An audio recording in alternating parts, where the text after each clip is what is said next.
good, everyone? Welcome back to another episode of Winning Picks Weekly. I'm John Meleka. As always, I'm joined by my buddy, my co-host, my pal, the video producer of Knicks, Jets, etc., my boy, Greg. What up, man? What's going on? Ready for another week of gambling. We're gambling every day, so happy to hop on and talk about it. Let's go. Hell yeah, man. And I've been saying on the Knicks, Jets, etc. pods, whether it's the Knicks free agency one or the Jets one where we're in the really dog days of the offseason. I mean, this is the slowest times in sports. I get probably till next year this time. So somehow, some way, we are pulling it together here. From hot dog over-unders on July 4th to golf tournaments. We're all over the PGA, every single tournament this year. It's crazy. I never heard of the Scottish Open. And now we're here. Of course, we got the daily MLB. Yankees and Mets are going hard, man. And nothing's more fun than taking a bunch of money line parlays, run line parlays, or even same game parlays. So we're here for it all. And let's talk about it, man. Let's talk about it. I know you had some gripes with the July 4th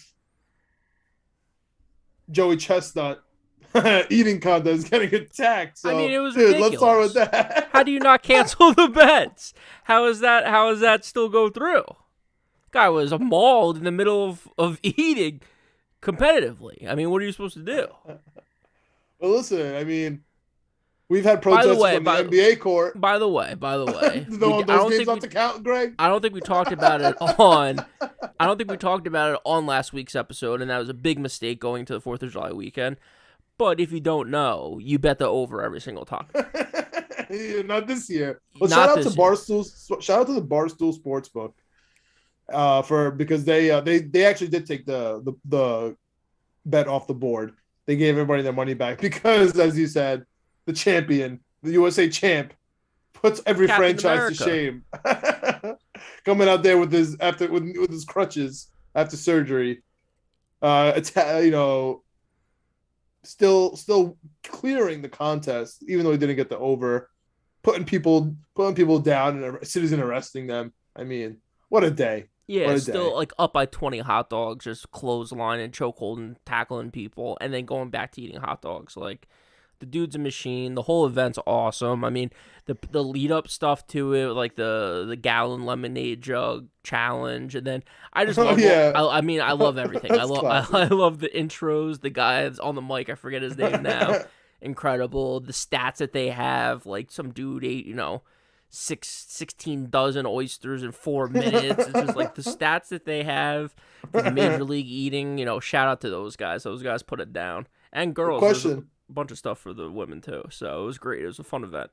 Well, how do you feel about the controversy of them putting it on ESPN News to start off? Dude, that was such bullshit. I was looking for it for like 5 minutes. I was like, what's going on? It's the 4th of July. It's noon. What's ESPN doing? But... Classic. Well, let me transition to you're asking what is ESPN doing. I have a question, Greg.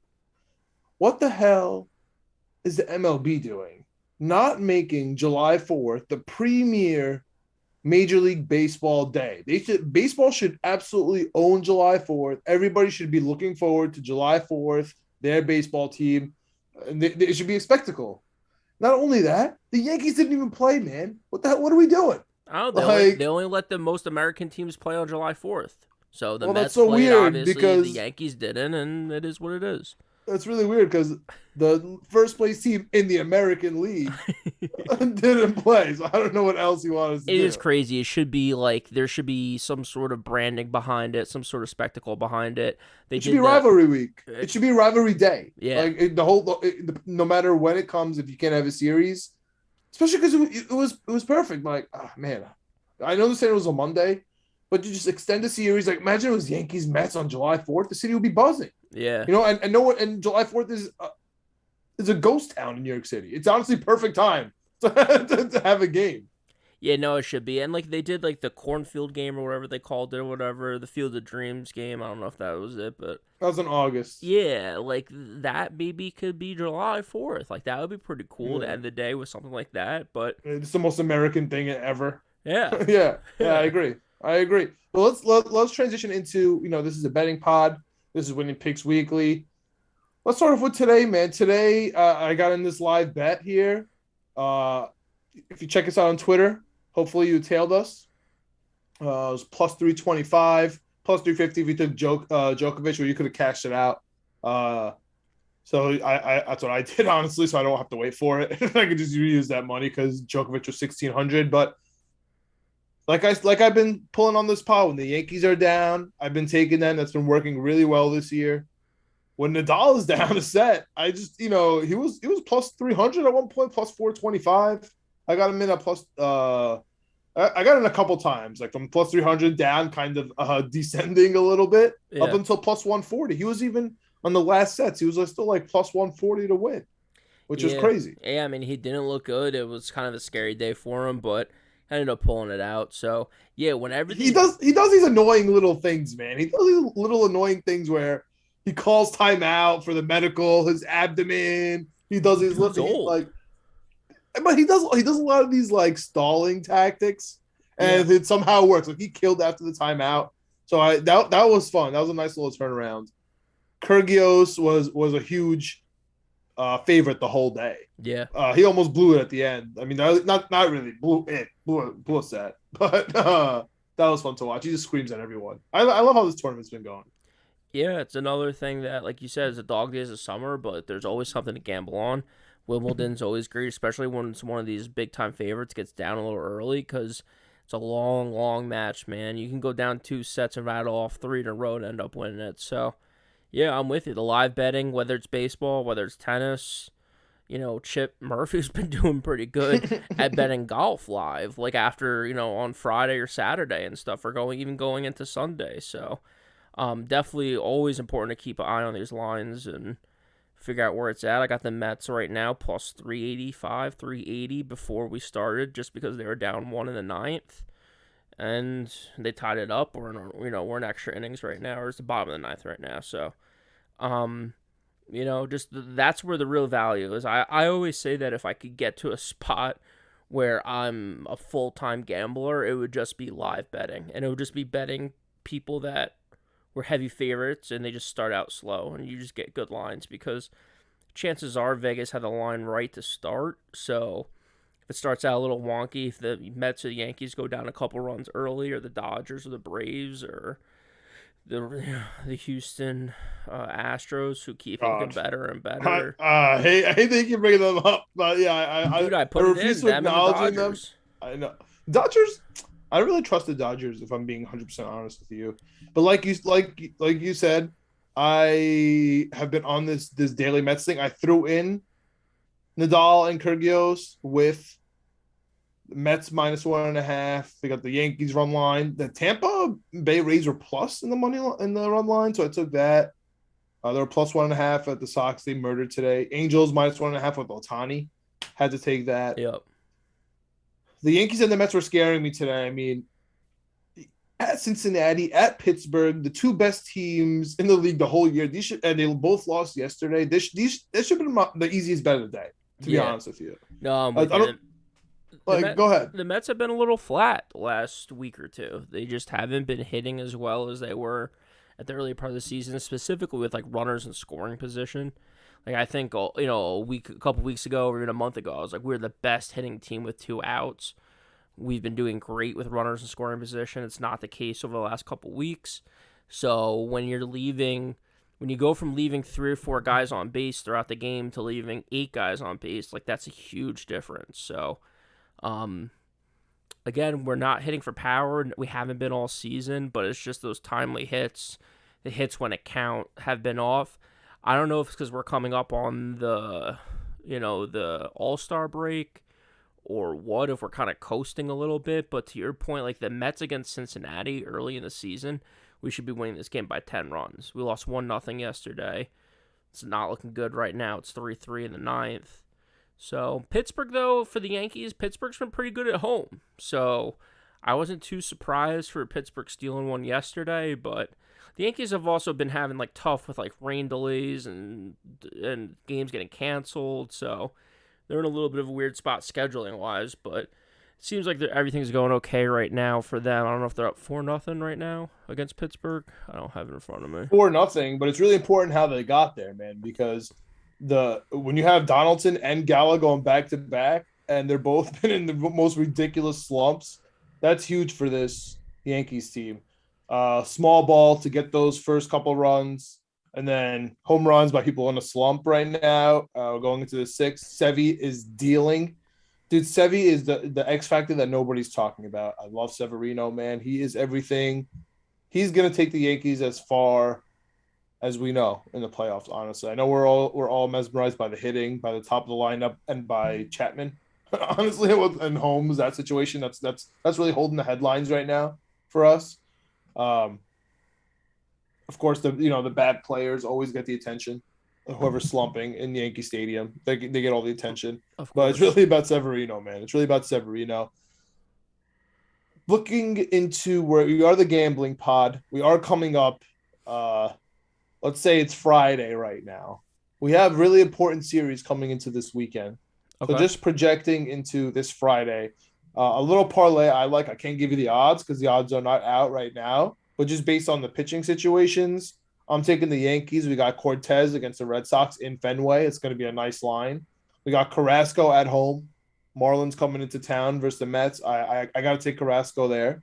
We got Morton in Atlanta at home.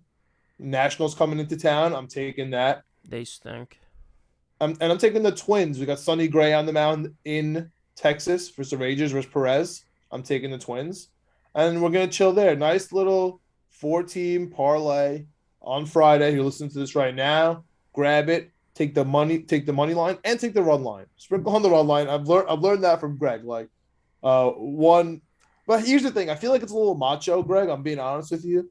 This whole if you can't win by 2, then who cares? Because I agree with you, and it's been working a lot. But it really drives me nuts on a game today like the Mets. I'm about to lose this 6-team parlay just because I didn't, take the money line for the Mets. I have a -1.5. They're just trying to win by 1.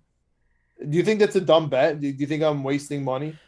I don't, just because it's not. When you get down to it, like in the 8th, 9th, 10th inning, like the Mets are right now, top of the 10th, and it's a tie game, it's tough. I mean, it's very tough. So I understand you second guessing yourself, but to me, maybe in a parlay it might make sense to take the money line. But to me, as a daily bettor, I'm not looking to take the Yankees -310 or the Mets minus 260. Sure. So -1.5, -2.5, or 3.5 sometimes, especially when they start a series like the Mets, the Yankees, these good teams.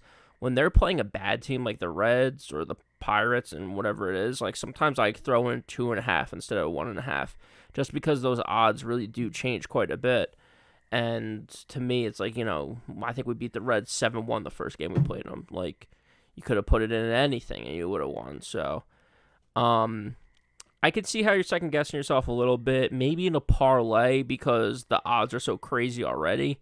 Maybe I would think about a money line, but to me, if I'm betting just a single game by itself, like I said, I've been doing the -1.5, -2.5 with a couple hitters, and I've really peeled it back.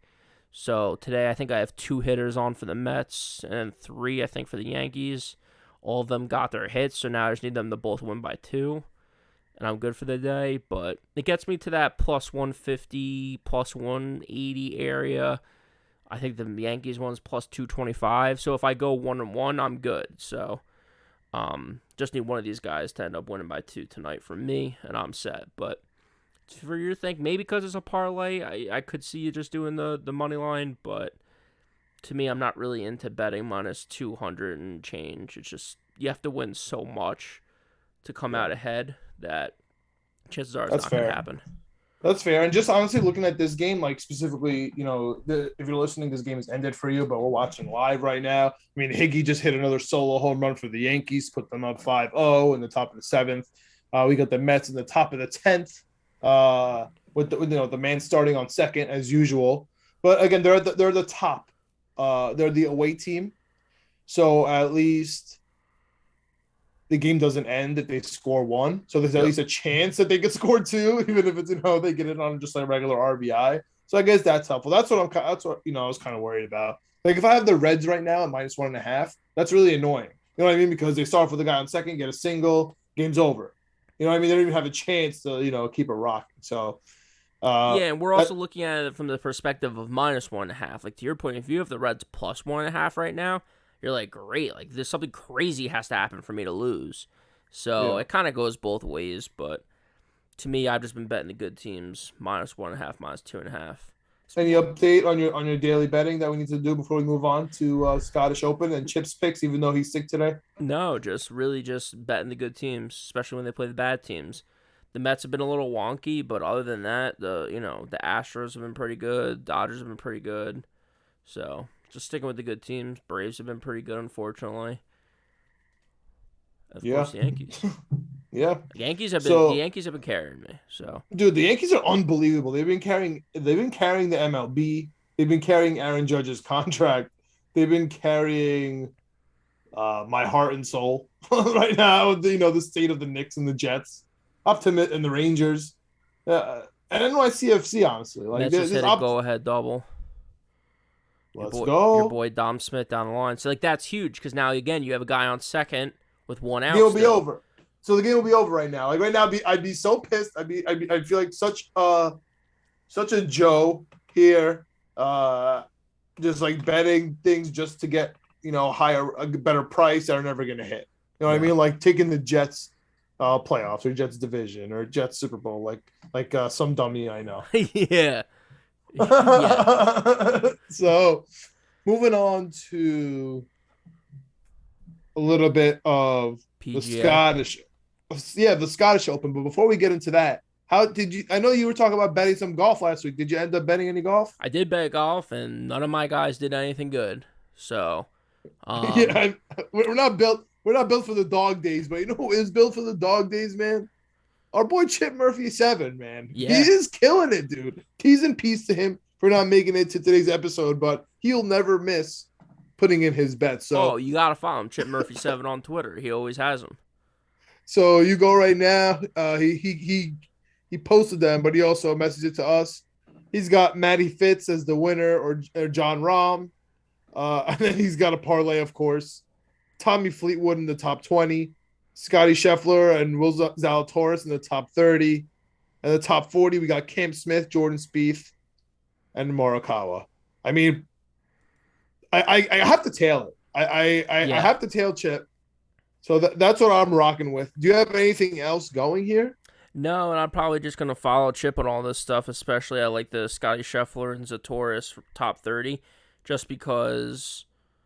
Those are our guys, man. Yeah, and it was weird. Like last week, there was literally nothing to bet on. This week, I mean, there was the one tournament that we did betting on, but everyone was traveling out to, Europe to get ready for the Open. And this week, they're all out there now. So that's why all the names that you recognize are back and playing because they're out there. They've traveled. They get a warm-up tournament here with the Scottish Open. And, yeah, back to it. So I like Willie Z and Scotty in the top 30, but I'll definitely throw a little money on Fitzpatrick. I mean, he won the last big tournament, so got to ride the hot hand.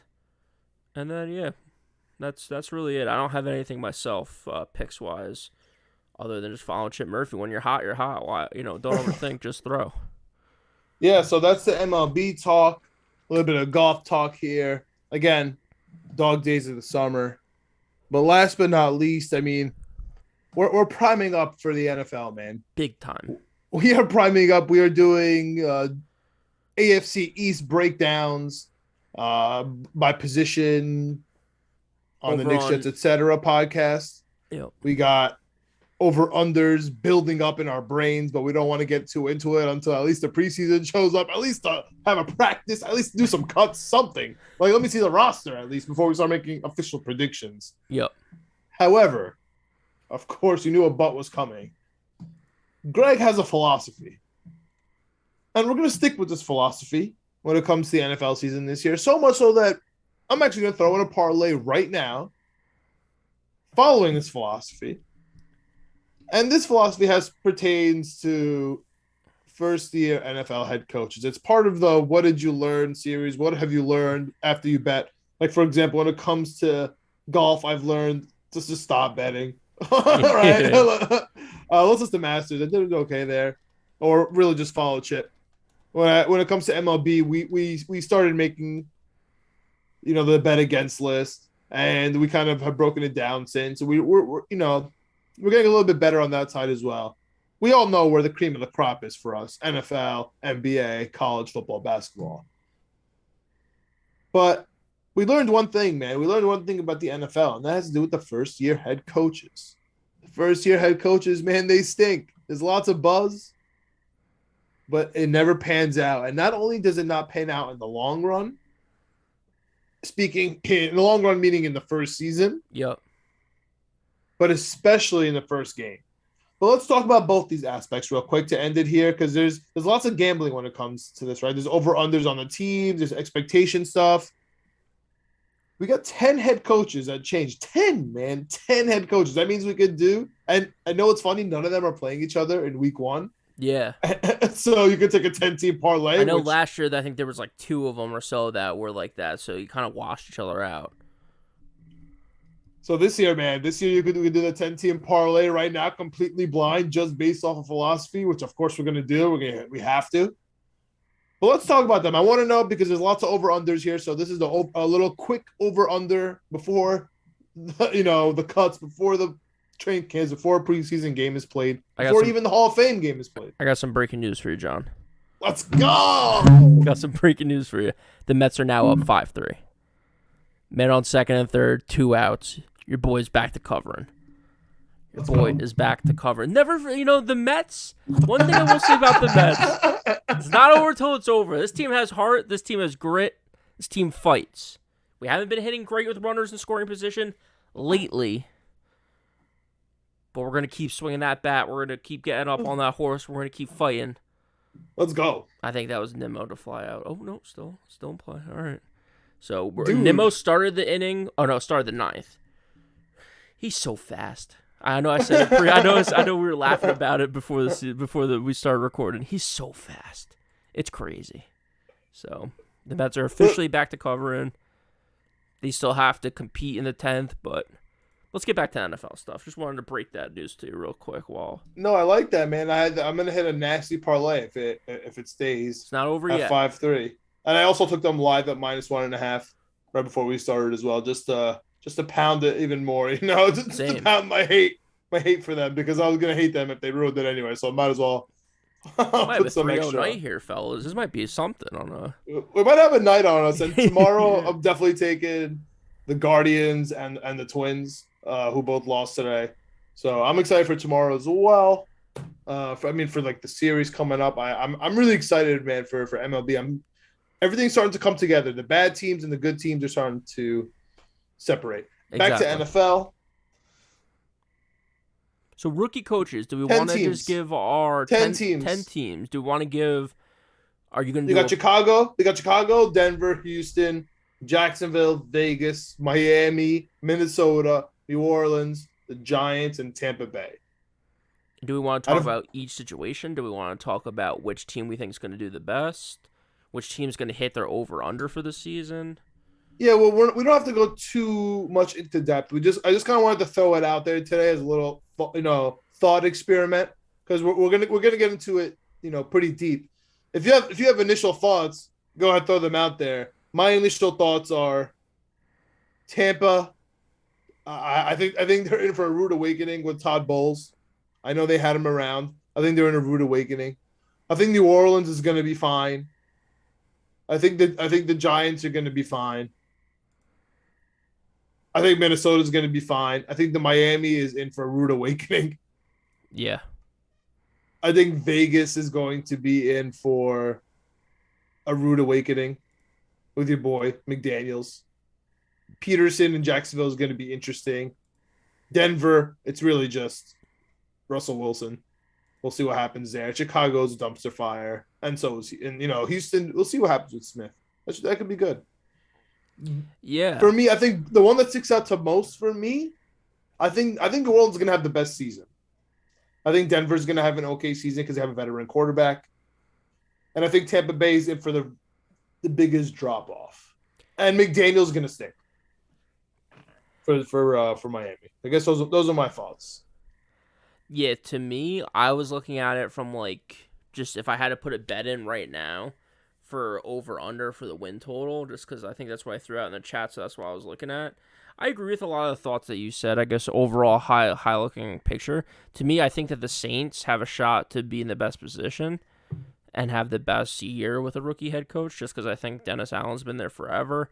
I think they go in the division. They probably have the most talented team. Maybe the Bucks, maybe the Broncos, but there's a lot of new pieces and moving pieces for those organizations where I feel like the Saints... Quarterback is moving. Yeah, but they've retained a lot of people. Demario Davis, baby. He's never moving. Michael Thomas is coming back, hopefully.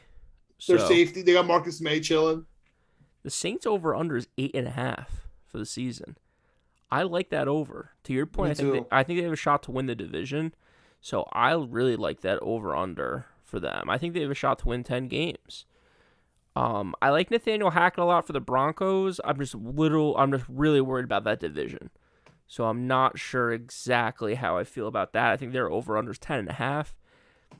That's a lot of wins for me. The other one I was going to look at too real quick was the Vikings. Because I think he comes into a pretty good position there. O'Connell. Was it all about Zimmer? It's 8.5. I think a little bit. I think Zimmer's a little bit old school kind of guy. O'Connell was QB coach for Kirk Cousins back when he was in Washington. So you get that connection a little bit. You know, they speed up a little bit faster than the other rookie coaches. I think the division's weak with Chicago and Detroit.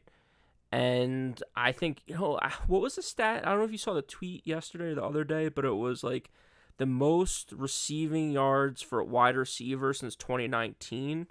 Since rookies or something like that, since 2019. It was like DK Metcalf was number one. And there was like 3 or 4 other guys there that were up there, including Justin Jefferson. And it's like Justin Jefferson was like 3rd on the list, and he was drafted a whole year after everyone else. Like, that's how good Justin Jefferson is. Like, he's insane, and he's on the field, and when he's on the field, he produces. So I really like Minnesota. I think, like I said, I think they have a pretty good team there. I think they're in a pretty weak division. So over 8.5, it's minus 140 on FanDuel. So I don't really like that. So if when the alternate over-unders come out, I'll probably bump it up to 9.5 and get it at like plus 125 or something. Call it a day. But I really like the Saints over 8.5 is even money at plus 100. I love that. Yeah, I don't know if you have any other thoughts on rookie coaches, because I do have one other parlay that I saw that I think I have to put in. While we're here talking about it, I would like a little help with it. All right, so I'll start you off with the bet against rookie head coach Greg's special parlay. Okay. And we will dive deeper into that as the offseason progresses, as we come closer, because there's like a lot of stats on it with like rookie coaches on the road versus rookie coaches. The other thing too is against the spread's not always so good. I was just looking at it too. It's like, I think straight up, they're 32-51, so that's pretty bad. But against the spread, they're 49-32, so they're actually ahead against the spread. So you might want to look at money line instead of spread. Have you seen the Mets score? No. Oh no! Did we just blow it? Dude, this team does not quit, John. This team does. I was waxing poetic about Minnesota and the Saints because I don't care about the Mets because we're gonna win by a zillion. You're over here. Oh, should I put the money line in? No, should have bet at minus 3.5 if you had a shot. And it's like a minus 1.5 at plus 1,000 going into the ninth. Dude, what's crazy too on FanDuel, like, I don't know if I've been looking at a lot, like more than I should have, and it's like crazy when like the team's down so much that it's like minus 1.5, minus 2.5, minus 3.5 is all the same odds because it's such a crazy thing for them to come back. I always bet that. If it's like if FanDuel's telling you it's so ridiculous that all the odds are the same, I'm like, all right, I'll throw $10 on minus 1.5 at plus 3,000. That's funny. Yeah. Just because that one Mets Phillies game, and I won a ton of money. I know. And with Diaz That throwing happens. 100 down the middle, no one can even swing at it so fast. Brandon Nemo, giving you all this adrenaline. Dude, I love it, man. He's just so fast. I know. That's what I hear. And a nice so 3-run home run. Going into the bet against rookie coach Greg special, if we were on Barstool, we would have jackets for this special right now. Oh yeah. Colts minus. Go ahead. It's going to be my best bet of the week 1. I'll tell you that. I just don't know which this one. This 10-team parlay. No, not the 10-team parlay. No. Okay. But one of these teams will be my best bet of week 1. Colts -8 at Houston Texans. 49ers -6.5 at Chicago Bears. Washington Commanders at home -4 versus Jaguars. New England Patriots +2.5 at Miami. I mean, Atlanta Falcons +5.5 at home against the Saints. Chargers -4 at home against the Raiders. Tennessee Titans -6.5 at home against the Giants. You like all these picks. Green Bay -1.5 at Minnesota. Dallas Cowboys at home +2.5 Sunday night against Tampa Bay.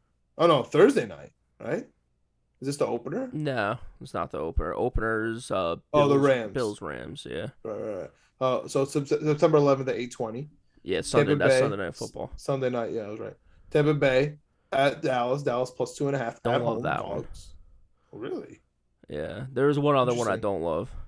Todd Bowles. I bet against him all day. Denver Broncos at Seattle. Seattle +5. That's Monday night. I love that one. Revenge game. Russell Wilson week 1 in Seattle.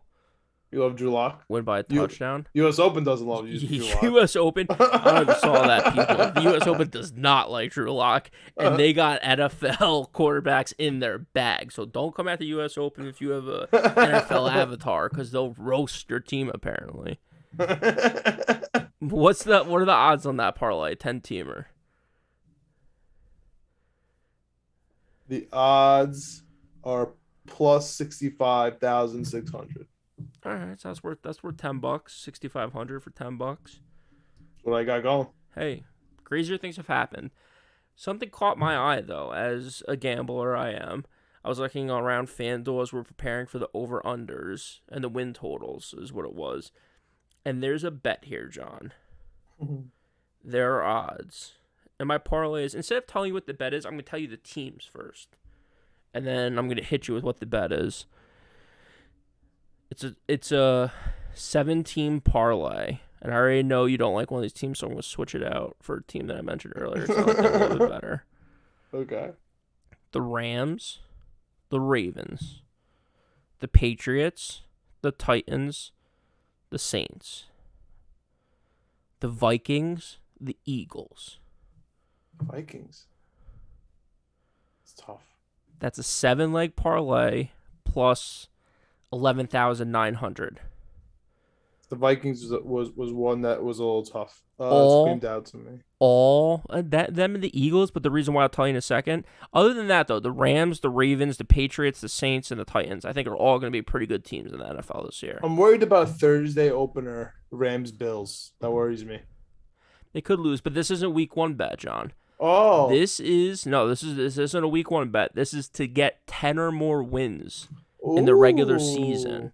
I like this. My brain is in a different spot now. Yeah. So I'm thinking week 1. No. So on FanDuel, if you go to the win total section, there's a separate section below, and it's to win 10 games. The Buccaneers are the leaders at -480. I hate that. The Texans are on the bottom at +2,800. But in the middle, I think there's some value there. So again, to repeat, 10 wins or more in the regular season. Again, 17-game season.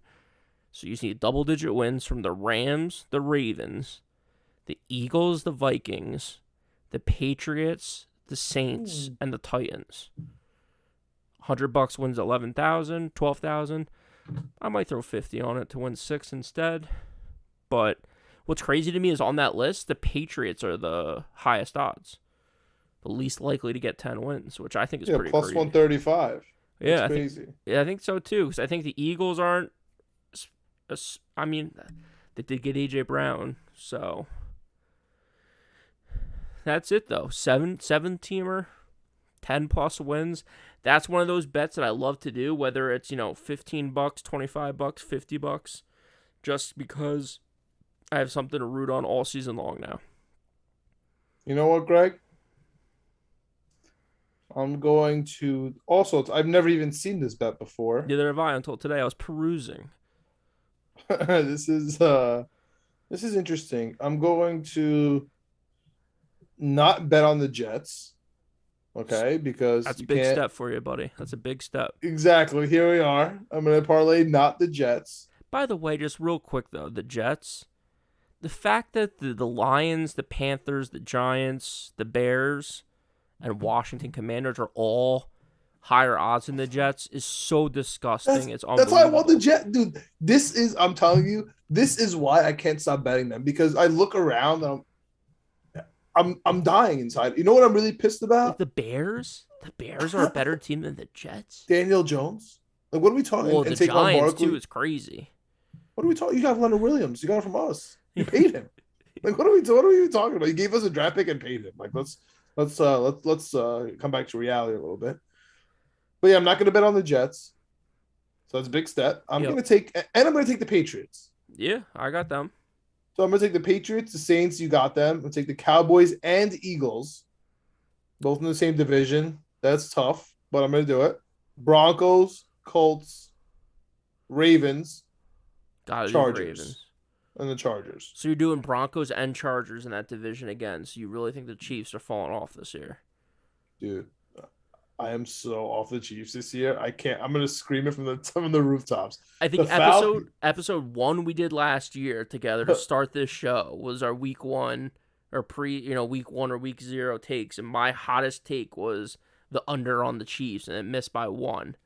The alternate under on the Chiefs, and it missed by 1. I'm with you this year, man. I'm with you this year. I think I was a year ahead. I think they're gonna be 4th in the division. That's crazy. No, why? The Raiders.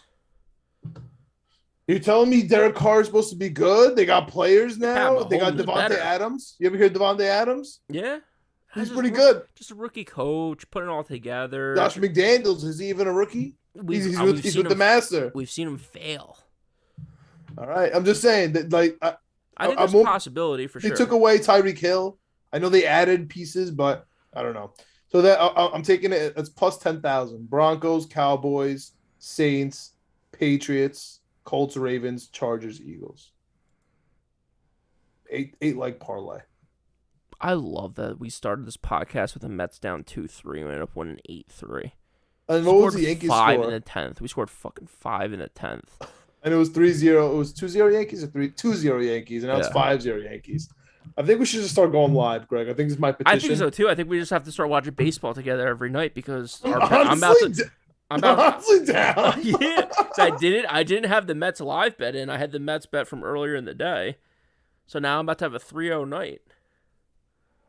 I'm down. I'm down. Just winning picks weekly, folks. And this is the thing: people can hop. Winning picks weekly, daily, baby. Yeah. And if we're going live too on YouTube, which is something we're flowing out there, so let us know in the comments. Let us know on Twitter, Winning P Weekly, if you want to see it, because if we start going live, we can interact with people. We can ask them what they're betting live. They can hop in the chat. I don't know, maybe start taking some callers, having some, hop on the Zoom. Get some video going. It could be something. We could be doing something. Start yelling about the Yankees live. I'm down. Definitely. Not 2 days later. Definitely looking to do People that. People are going to be laughing at you, like, screaming about how he's fast. He's fast. It was 2 days ago, bro. Dude, Nimmo, so fast. So fast. I'll put him up against anyone. All right. Great day for me. Hit a huge parlay. Didn't doubt myself for 1 second. Not a second. Not a second. Skip the first 10 minutes tomorrow. Of the podcast. I'm gonna run it back tomorrow. Let's go. Don't forget that 4-team Major League parlay. If you're still listening, definitely take the Twins with Sonny Gray, Morton at home with the Braves, Carrasco at home, Mets with the Marlins coming to town, and Nestor Cortez at the Fenway Park with the captain hanging out over the Green Monster. Just watching over us. I hope Aaron Judge comes in with a boombox. That would be sick. Remember when he got in trouble for that? They blamed him literally losing a whole series because he had a boombox. Oh, I remember. I love I baseball. may or may not have been one of those people blaming him. I love baseball. And that wraps it up, guys. You have anything to add here, Greg? No, follow us on YouTube. We're on the Knicks, Jets, etc. YouTube page. Go give them a like and a follow as well while you're out there. Tons of Knicks coverage last few weeks just because of everything going on. We had Our boy Alex working hard, bro. Dude, he's all over the place. Knicks Fan TV. He's all over the Twitter streets. So we were on Knicks NY Media with Richie. Definitely check that out. Dude, phenomenal episode. I watched that. It was great. So he goes live. Yeah, I mean, I'm telling you, something we gotta look into because if we can interact with people, we can get their bets live. You can take our bets live. We can all be making money live together. It's a beautiful thing. So, Winning Pig Weekly on Twitter, Jay Meleka on Twitter. Follow us on all social media platforms. Follow us on Apple, Spotify, anywhere you can get a podcast. We are there. If you're on Apple, please give it 5 stars. Leave a comment. It helps us out so much. And we'll see you guys next week. Let's go Yankees. For the Open. Yes, that's going to be big. Big episode next week. That I'm down. By the way, we still have those. If you're listening, Masters, and we know you are, shout out to Hey Babe with Chris Stefano and Sal Volcano. We know you're listening, Masters. We have our lottery. We have our name in the lottery. Man. Yes, Hook we do. It up. Hook it up, bro. Trying to get some tickets. I was down at the Jersey Shore this past weekend for July 4th. Some couple had their Masters chairs that you can only get from the Masters with the no arms so they could get their seat. I was like, these people are the happiest people on earth right now. That's a flex. They have the flex on the Jersey Shore right now. They want people to be looking at them with their Masters chairs. Did you ask them if they tried the pimento cheese? That's all I want to do is try the pimento cheese. I heard it's gross.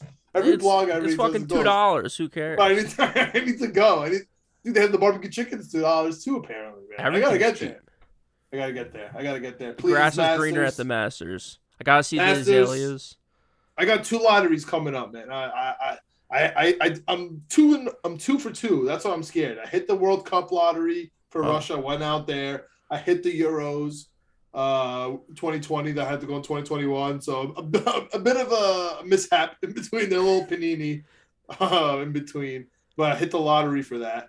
I got to hit the 2026 World Cup lottery, and I need to hit the Masters lottery, man. I need the golden sombrero, as you like to call it. Speak it into existence. Let's go. All right, I'll see you guys next week. Can I speak the Jets division into existence? I hope so. I would love it. All right. Let's go Yankees.